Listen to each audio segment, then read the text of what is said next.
You little, I'll teach you to laugh at something that's funny.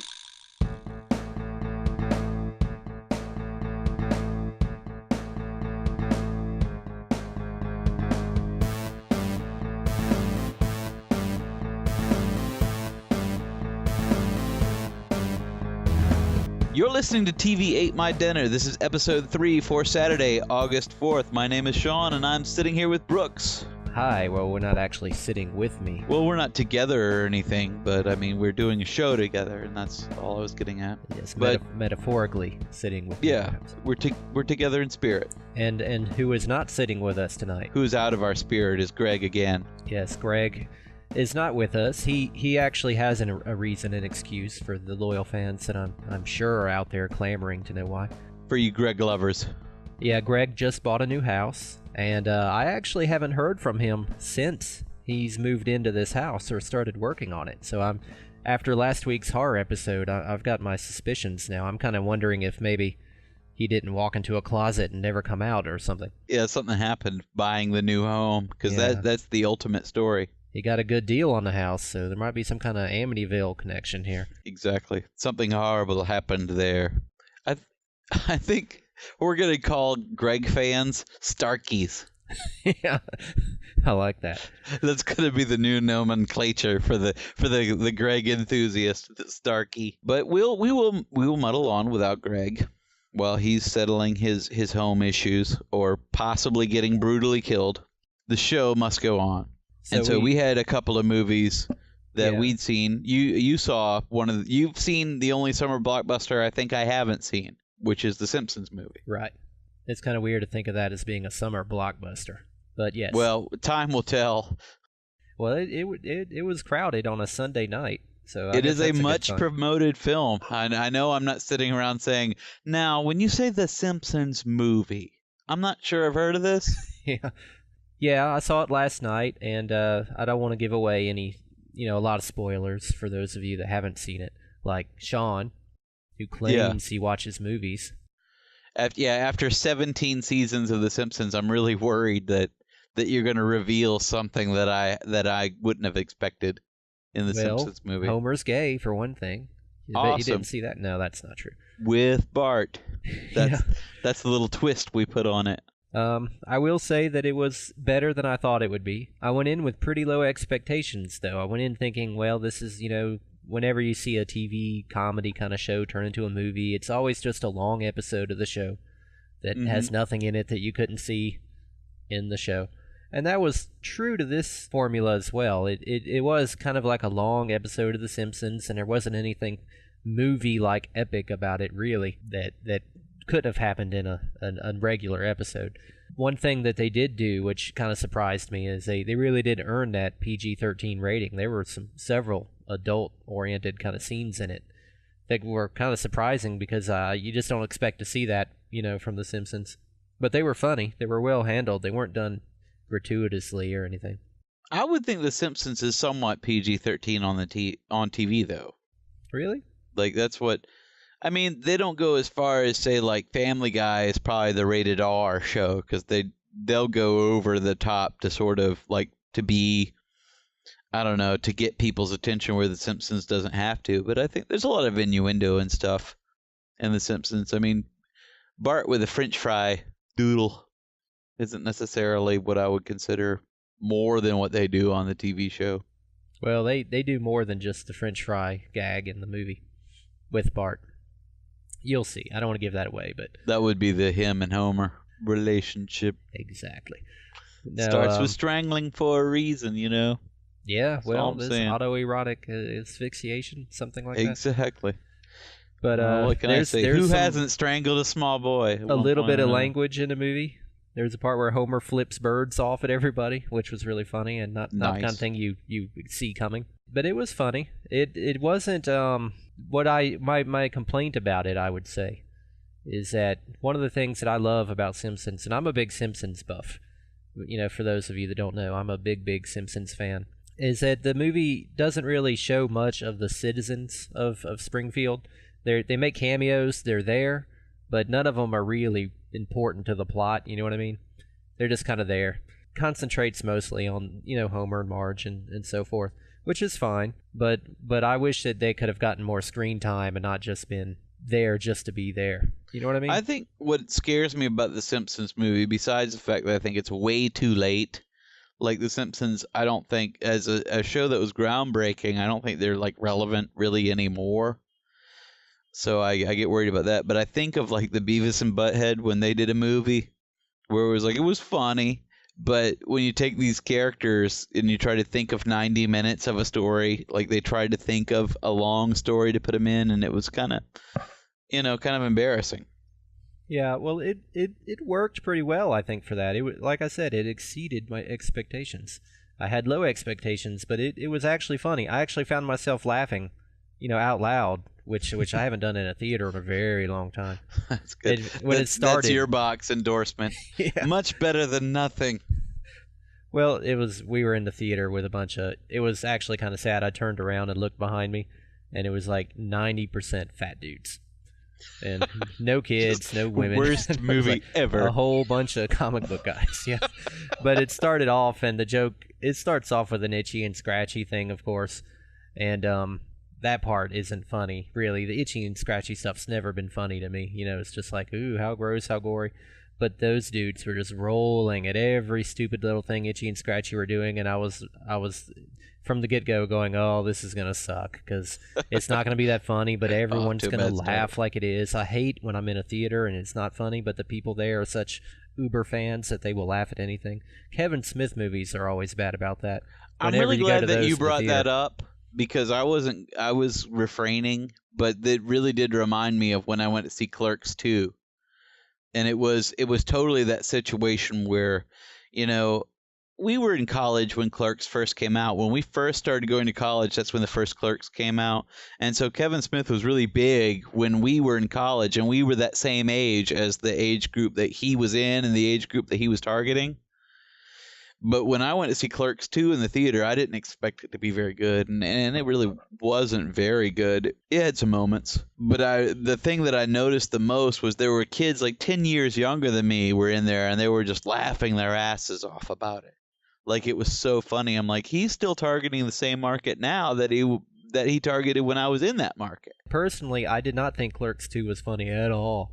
It seemed depressing to me on almost every level imaginable. It had a couple of funny moments, but I'm totally with you, because it really felt like, when you're a nothing nobody and you're watching Clerks, you assume that Dante will graduate into doing something with his life, and then now we're like 30 something and we all have real jobs, and we go see Clerks 2 and Dante's still working in the same store until it burns down. We know people that live that life, so it's not like it's inconceivable, but you lose sympathy for the guy after 10 years and he's still bitching about it. And in the movie, he gets to hook up with Rosario Dawson. Makes me just mad as hell, but that's the whole movie. Typical Kevin Smith fantasy world. Exactly. Where Ben Affleck's a comic book artist. Yeah. Right. Comic book artist looks like Ben Affleck. The first Clerks is the only movie that he's done that in any way looks realistic, because he didn't have money for pretty girls. Yeah, so he hired guys that he knew. But even in Mallrats, I think he hit the thing where, he was just being funny and goony and playing off of the goony stuff that he knew. And so when they did like the Jay and Silent Bob Strike Back movie where they're going after Hollywood, it's like that. But going back to Clerks is just sad, because like, that's it. These guys work in a hamburger joint, but he still gets to be boyfriends with Rosario Dawson. Oh. Whereas I got a real job and I have a 401k and all that. He has two girlfriends. He has more than one girl that are just all about Dante. Why? It's complete fantasy, and it's out there telling the fanboys, it's like, hang out there, don't worry about it. You're going to have crap jobs, and you're going to like comic books, but don't worry. That's what makes me the maddest. His movies might fall into the Dr. Unicorn's Nights of Fancy. Exactly. That'd be the top 5 films of Dr. Unicorn's top 5 films. What a massive waste of talent Kevin Smith's movies have been. It almost makes me mad to think of the actors he's had. That's true. He discovered Jason Lee. Not to say he has no talent. He's picked up some really funny people. Jason Lee is like the biggest guy in the world right now. He's in every other movie I see. Yeah, including apparently Alvin and the Chipmunks. Alvin and Chipmunks. He's the voice of the underdog. It's like, you couldn't shake free of Jason Lee right now. Man, but that's all because of Kevin Smith. I'm worried about. I saw the trailer during The Simpsons for Alvin and the Chipmunks, and oh my God, it looks awful. Another trailer that they had that just made me want to cry is this Daddy Daycare, whatever, with Cuba. Daddy Day Camp. I haven't seen anything on this, but I actually do have very strong feelings about this movie because, first of all, Cuba. This is another perfect example. I really do love Cuba Gooding Jr. I think he's a great actor. But who is his agent? He's like the Black Brendan Fraser. Like, who's picking these scripts? I mean, come on, Daddy Day Camp. They couldn't get Eddie Murphy. Do you understand? Like, they asked Eddie Murphy, and he passed. So they say, let's go to an Oscar winner instead. Yeah. Cuba, if they hand you a script and the words Eddie passed came out of their mouths, then good Lord. I mean, I'm not in the business or anything, but geez, man. You get a feeling he somehow sold his soul to Disney or something. like Matthew Broderick or somebody is like, did you do like Eddie? Did you get caught with a transvestite? I really do call this the Disney syndrome because it's like there's an otherwise good actor and then they have some weird kind of controversy go on that suddenly disappears. And then for like the next 10 years, they just make crap family movies. Well, that happened to Eddie. It happened to Matthew Broderick. It must have happened to The Rock, too, because now he's got some goofy-looking little kid movie. He's doing like Diesel, which I don't know why he'd want to follow that template. What's up with guys that make promising action movies that look pretty cool on film in action roles, and then before you know it, they're doing kid movies? Action guys are scared of being stereotyped as action guys, which is ridiculous. How else is the Rock going to be typecast? You know what I mean? He's funny. I mean, he did that movie The Rundown or whatever. That was a good movie. That was pretty good. In my mind, he's been pretty smart about picking action-type roles that are also sort of comedic. Yeah, so he's not like a stereotypical was a cool action movie. But I don't understand. Somebody always does this. Dude. Some pinhead agent guy is always talking them into this, where they're like, you don't want to just be pigeonholed in that whole action thing. So they get him to make a movie with kids. Now Diesel did that, and Diesel's not even cool otherwise. He's not even making cool action movies. And so why would you want to follow that? That they're able to springboard off of a kid movie into something big. It's the kindergarten cop thing. It's like, Schwarzenegger gets so big and they tell him you got to do something, something comedy, something family, something where you're not shooting people in the face. But The Rock's not Schwarzenegger. He didn't make 50 movies where he shot people in the face. He makes action movies, but they're still not, he doesn't need to downplay his image, He's got his image under control. Yeah, drives me nuts, man. Yeah. Like, I'm real big on, and it took me a while, like, I just saw the new Harry Potter movie. And Harry Potter started out as totally a kid's thing, and everyone's like, yeah, it's good. Harry Potter, the kids are reading books, which is a feat in the modern America to get anyone to read a book, much less a kid. So it's like Harry Potter has become this phenomenon. And I kept getting roped into watching the movies by my family because my whole family reads these books. And I don't read them. I'll go see the movie because I'll see a movie about anything. But, my family's like, oh, you should read them. There's all this good stuff. And I'm like, I get what you're saying, that you're entertained by this. But ultimately, this is just a story about a kid who goes to school to learn how to be a wizard.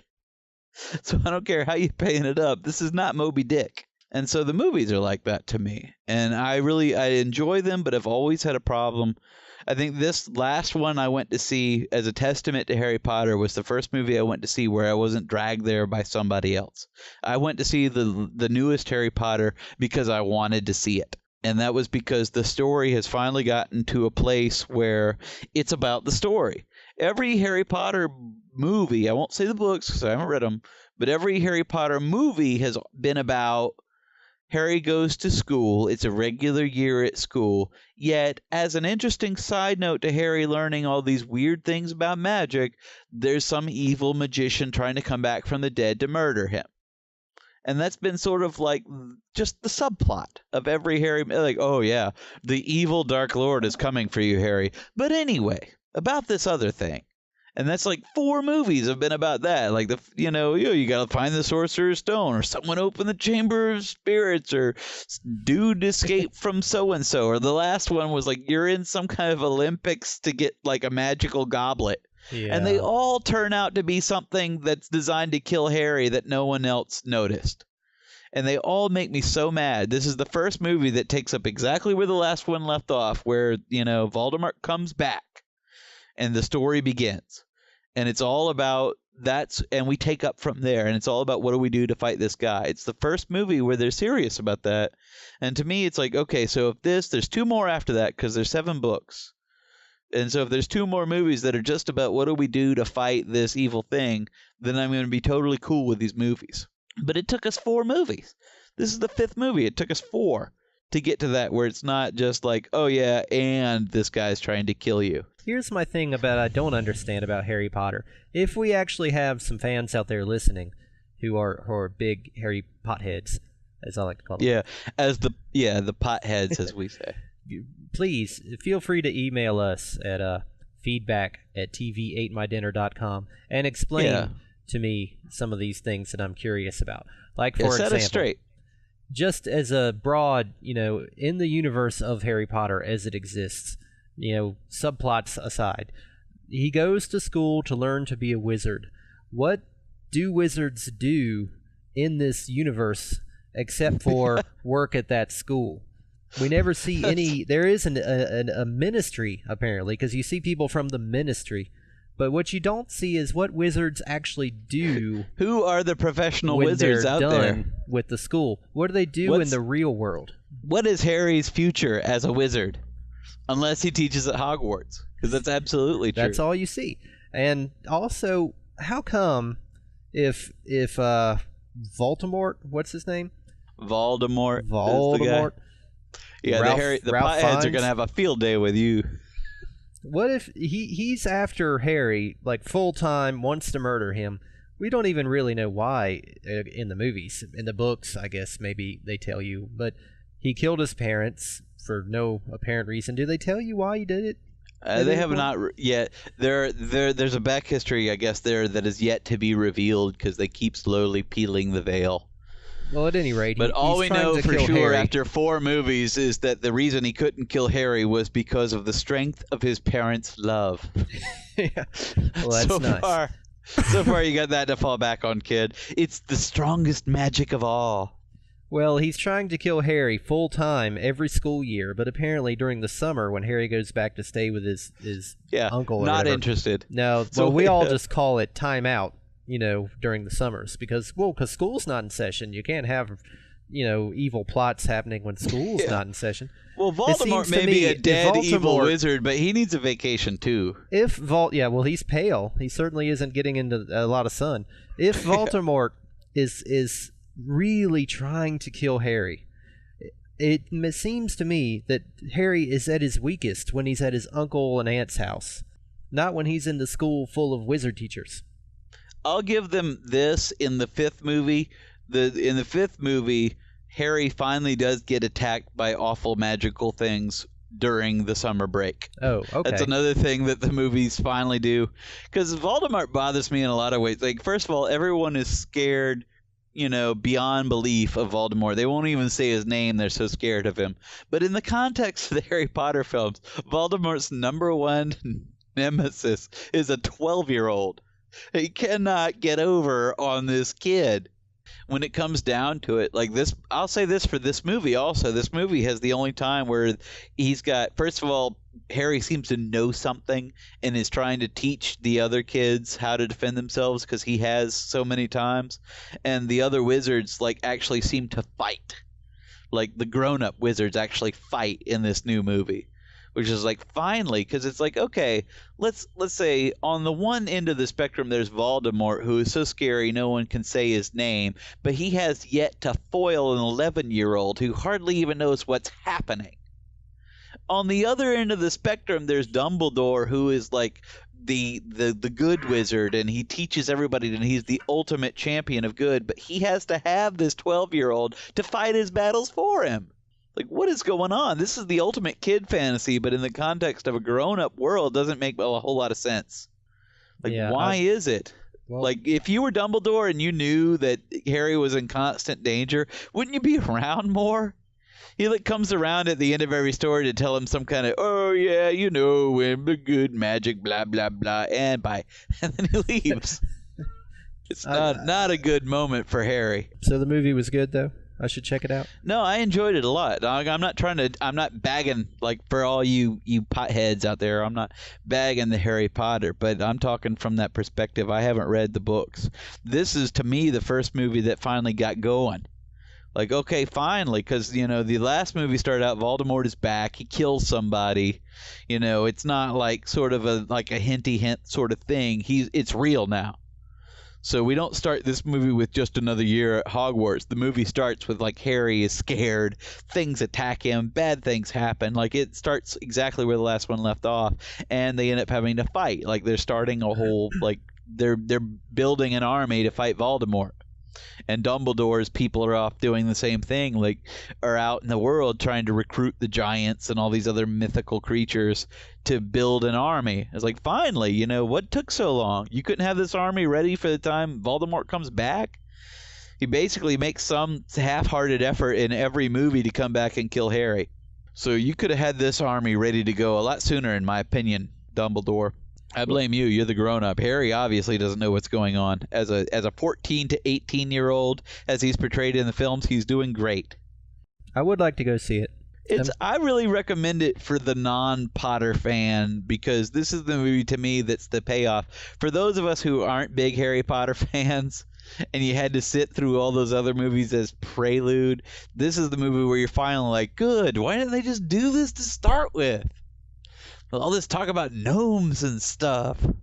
I think that there is something for Harry Potter to be said as being sort of a generational, sort of a Star Wars for people of that age. Because I think we were talking about this sometime before, but for people our age, Star Wars is the movie.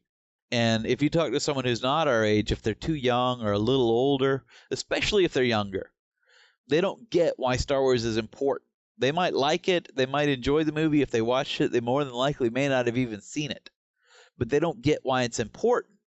And you have to explain, you know, I grew up with Atari, and before Atari there was Pong, and, you know, we were watching cable when there wasn't cable. There was 3 channels on the TV, and we were watching old reruns of shows and old reruns of movies and stuff. We didn't have blockbuster movies. Didn't even have a VCR. Yeah, you didn't have anything. You literally couldn't rent movies. When Kids HBO today came out, that was a luxury. HBO, the rich kid on the block had HBO. You didn't. Well, that just was crazy. think of how different it is that you can actually rent a movie. It used to be you'd have to see it in the theater or wait until it might come on TV one day, and that's the only way you would ever in your lifetime see that movie. Yeah, and now they can Netflix or download movies where you don't have to Video go to a on video demand. store. Yeah, on demand, digital cable kind of stuff. We didn't have anything close to that. And by comparison, the movies that came out in the theater were not nearly up to that level either. You know, they weren't making blockbuster movies. There wasn't any such thing as, like, every summer. Like, I'm amazed by how many movies came out this summer that I saw in the theater that are huge movies. This is like the biggest summer ever. But back in those days, you didn't have that. Star Wars was the first major special effects blockbuster event movie. And then they started making movies after that. Like, Empire was the first huge sequel movie, you know, and then Star Wars became the first major trilogy where everything tries to be a trilogy now. We remember, we were kids when Star Wars came out, and that changed everything. And culturally speaking, for people our age, we remember that. We remember how everything was different before Star Wars, and it's changed since then. And I guess for us at our age, you know, these kids are reading Harry Potter books, and they're like 10 when Harry's 10. And it's that same sort of epoch for them, where, like, we won't get it, but you're like, I didn't read books when I was 9 years old, and then Harry Potter came along. And when I was 11, Harry was 11. Like, my whole childhood, I read these adventures of this kid, and then they made these movies out of it. That's their Star Wars. Yeah, Everything I can see changes for them. And I don't get it. They're okay to me. But I really get for those kids how Harry Potter is important as a cultural phenomenon. So I'm not trying to knock that at all. I get it. Because I talk to people who give me the glassy look when I talk about Star Wars, because I'm like the 34-year-old guy that's talking about action figures or whatever. They're like, okay, I saw that movie. It was all right. But Harry Potter, I guess they have the same trouble when they're talking to me, and I'm like, he goes to wizard school, right? Like, what's that about? Like, you just don't understand. What's like up with the glasses? Yeah, Can't he just heal his eyes with powers? I know. Isn't he magical? What's he need glasses for? It's weird. I think this is weird. I really do believe that everything sort of caters to our generation, and I don't feel bad for thinking that, because I really do think our generation saw the invention of Atari and Nintendo and the major like home video things, and we saw Star Wars, and we saw cable TV. We're the generation where these kids grew up into kid-like adults, because the generation before us at all. Yeah, they didn't, because the generation before us didn't have any toys to sort of hold on to. We had the cool toys. We understand the value of toys as a grown-up generation. And I think the Harry Potter, they're probably like the next generation of that, because there's a lot of people our age whose kids are reading Harry Potter, and they sort of gravitate to that as the grown-ups do, the parents do, because it's something that their kids are into, but they can sort of recapture that. Oh yeah, when that sort of childlike draw. Well, we've so where are we coming down on this? We recommend Harry Potter. I would recommend the new Harry Potter. It sounds strange that we are recommending it, because we did just kind of lampoon it for like an hour. Yeah. But I do enjoy the Harry Potter. I recommend Simpsons. I mean, don't go into it thinking it's some kind of, movie experience. It is just pretty much an episode of The Simpsons on the big screen. I recommend you rent it. But that's what it sounds like. That's fine too. That's what I'm sold on at this point. It's like the Reno 911 movie. I didn't go see that in the theater. Oh my lord! But that's horrible. Well, it's funny, but not if you go see it in the theater. I didn't think so. I didn't think it was funny. I thought it was awful. We could do that on another episode too, perhaps. But I would say that this is if for no other reason, then it's kind of cool to see Simpsons on a big screen like that, though. You know what I mean? It's kind of an interesting experience. I guess if you're a big moviegoer, that sounds like that'd be fun for that. But I've been going to the movies like every weekend this summer. I didn't go see the Simpsons movie. And that to me does not bode well for them. There's little jokes in it that kind of poke fun at the fact that you're in a theater too. So it's kind of it's a little interactive in a couple ways. Like there's one part where Homer actually points at the audience and says something to them that it's referencing the fact that they're in a theater. So I mean it's kind of a cool little experience. So I would recommend it at any rate. But then again, I say that and someone will go see it and hate it and they'll get mad at me.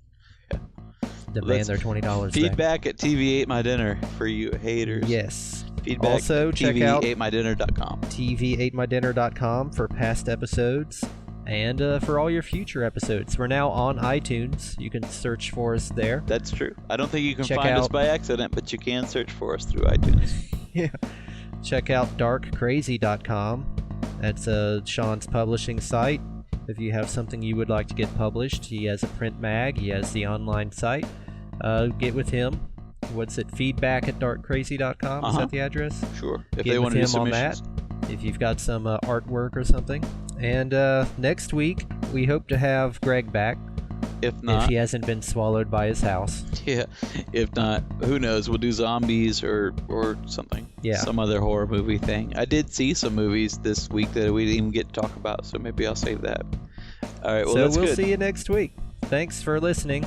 This is Brooks. And this is Sean. Yeah, we forgot to do it last week where you're supposed to say something clever at the end of every episode. Oh, I can say something clever at the end of this episode. This is a clever story. I was sitting at a table with a guy having lunch, and I didn't know him that well. And after a couple minutes, he just kind of looked up and went, Aquaman was a hero. And he didn't really say anything after that. He didn't really explain. And so I was like, why did you say that? And he didn't know. I said, like, well, what do you have, nerd Tourette's? Awesome. All right, man. I'll talk to you next week. Thanks for listening, y'all. All right, we'll see you later. That's right. I said y'all. I'm from the South. Nice. South. Nice. South. Nice. South. Nice.